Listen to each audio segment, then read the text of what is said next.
Do you want to know the best way to drink matcha? If you only had usucha matcha before, that's the thin tea preparation, that's the one with the foam, then I really want you to try Koicha matcha. It's thick tea preparation, and it's matcha in its most luxurious form. It's espresso instead of coffee, it's melted dark chocolate instead of hot cocoa. It pulls out the depth and the expression of matcha in a way that thin tea preparation cannot do. Today, I'll show you the 3 keys and the steps of making a delicious Koicha matcha so you can make one for yourself. If you're a true matcha lover, you must try. Hey there, I'm Yuki from Tealife, and here I guide you through Japanese tea so you can make your tea time amazing for yourself and for the people close to you.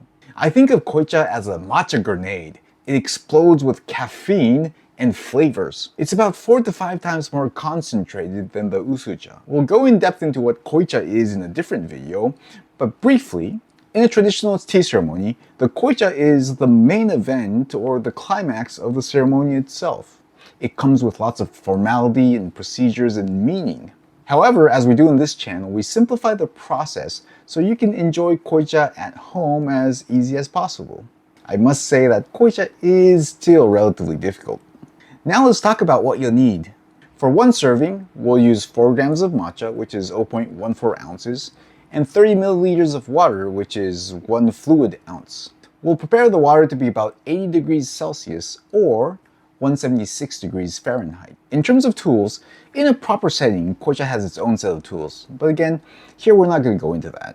We'll use a chawan or a matcha bowl, and we'll use a chasen or bamboo whisk, and make sure this is pre-soaked. We'll also use a sieve or a sift. For Koicha, I really recommend using a sift. For usucha, I did a video on how to make usucha without using a sift. I think for usucha you can get away with it, but for Koicha, it's very hard to get away with. So I really recommend you using a sift here. You'll also need a small cup and a paper towel or something else to wipe dry with. You also need some matcha and something to scoop the matcha with. This is a chashaku tea scoop, but you can also use a teaspoon if you want. Again, we'll be using 4 grams of matcha, which is 0.14 ounces. If you're measuring in teaspoons, it would be 2 teaspoons, 2 level teaspoons. And then we'll be mixing that with 30 milliliters of water, which is 1 fluid ounce. If you're measuring in tablespoons, that's 2 tablespoons.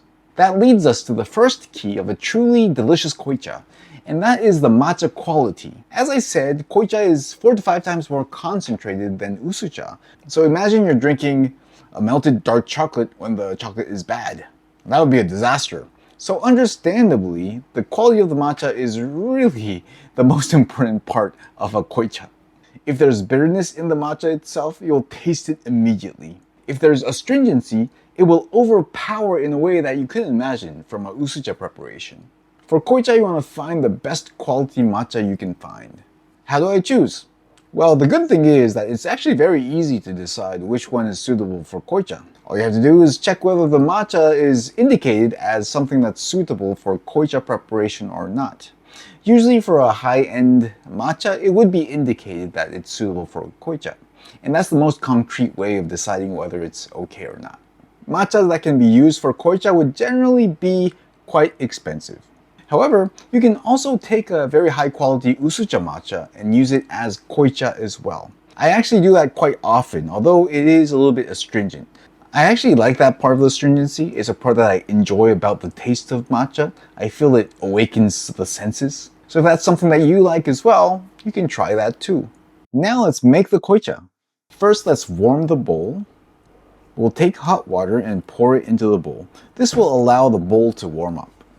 Once it's warm, dispose the water and wipe it dry with a paper towel or cloth.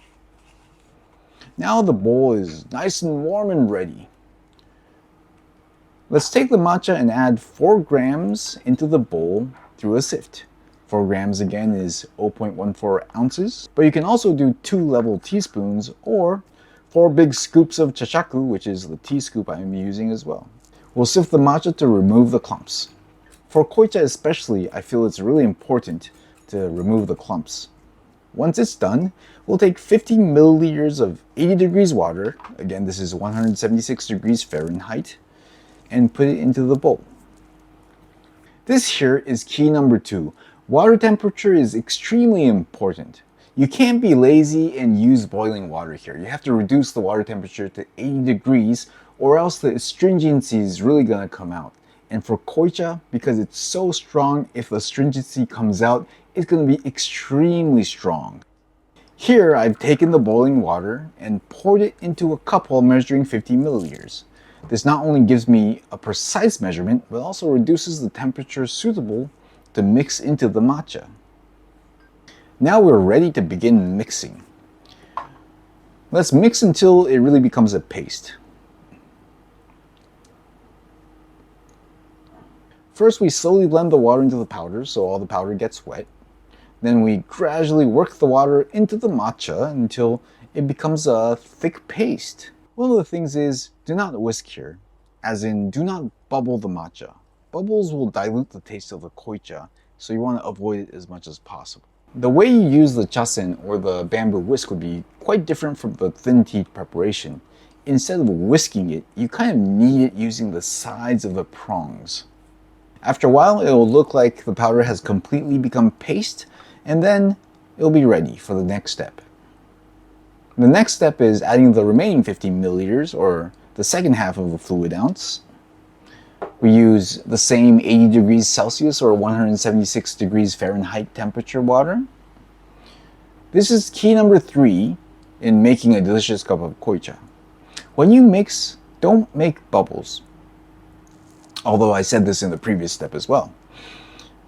Again, bubbles dilute the taste of the matcha, and for koicha, we want to make sure we drink its purest form, so the bubbles get in the way. Instead of whisking the tea, we want to make sure we knead it using the side of the prongs. Eventually, it should look something like this. Now that we have our koicha, we're going to have a drink now. Wow, this is beautiful. Super intense. It's not just the intensity that's increasing. You can also enjoy some new flavors or some of the hidden notes that you can really taste through a usucha. I think this time it ended up being a little bit stronger or thicker than I thought it would. I think I had a little bit more matcha than 4 grams, so that's what caused it. So it should be slightly looser than what you see here right now, but nonetheless, it's very delicious. And the actual thickness, it really depends on your preference as well. If you like it a little bit loose, you want to add a little bit more water. If you like it thick like this, that's fine as well. I think once you experience koicha, then you'll think that thin tea or usucha is indeed thin, despite it being a pretty thick drink itself. This is pure. This is an absolute matcha umami bomb. The taste lingers. The umami lingers on the tongue. Right now, as I'm taking this video, it's actually 8:32 p.m. I'm actually very worried whether I can sleep tonight. Thank you for watching. If you like this video, I think you'll like the next one too. We also share about Japanese tea on a bi-weekly basis, so make sure you sign up for the free newsletter at japanesetea.sg.